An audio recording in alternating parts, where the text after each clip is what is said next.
I always like to be present at the festival before the event starts, especially when it's the first time when I'm shooting a festival. This gives me some extra time to explore the terrain, know where the stages are, and know where I have to be at certain times. An event is starting right now, so let's go. I'm really excited.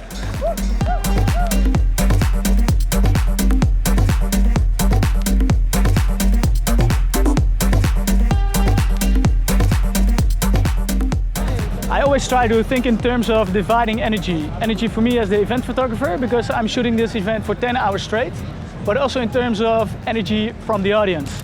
And what I figured is that people, after 1.5 years of not being able to party, because this is the first festival since COVID, they will be really excited and energetic to see each other again and to feel the music again. So I decided to go to the main stage and to wait for the music to come.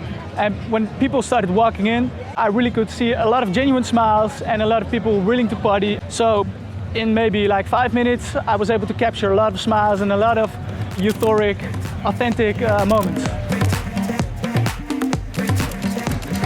What I love most about festival and event photography is taking candid shots. And those are shots of people who are clearly living in the moment and are having a nice interaction with each other and are living carelessly.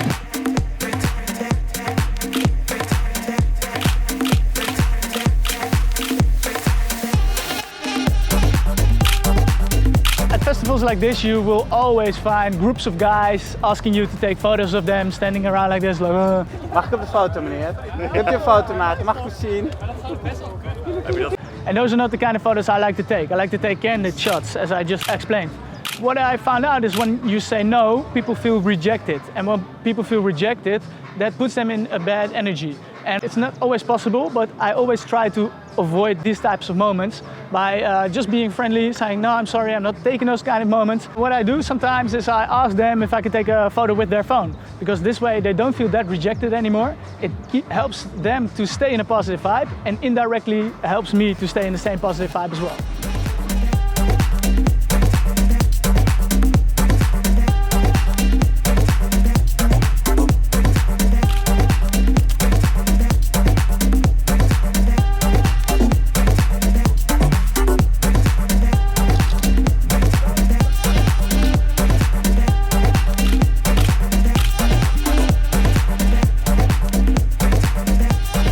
At this festival you have indoor stages like these two, and you have the outdoor stages.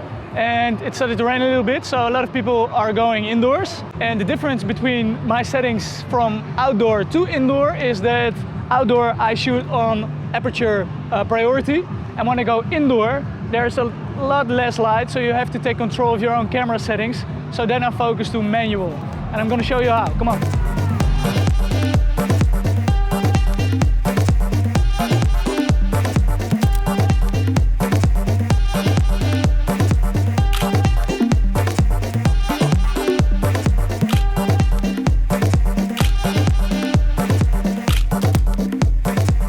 As an event photographer, it's very important that you take into consideration that you're not annoying towards the artists and the DJs. Also take into consideration that it can be annoying if you're standing right in front of them. Don't use a flash, never use a flash, but if there's a moment that you can take like an awesome shot and you have to stand in front of the DJ, you can take that moment, but take into consideration that you also have to listen to the music first. Stand ready, have your settings already clear, so have a firm plan, and if you go for it, then go for it, and only do it 1 or 2 times during a set, because otherwise it can be really distracting. This is a shot and an example I just took of Karim at the Desperado stage.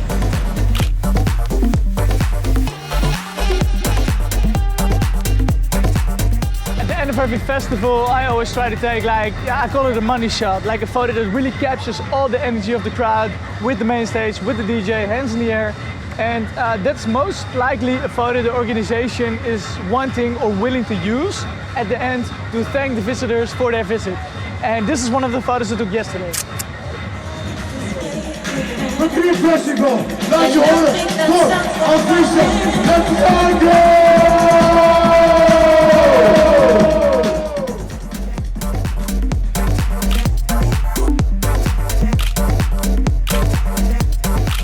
Thank you so so much for watching this video. I'm gonna close it down now because I'm gonna try to take the photo I was just talking about. I'm gonna go into the main stage area, so you're not gonna hear me from there on out. But for now on, I hope to see you soon in real life. Thank you for watching. Bye bye.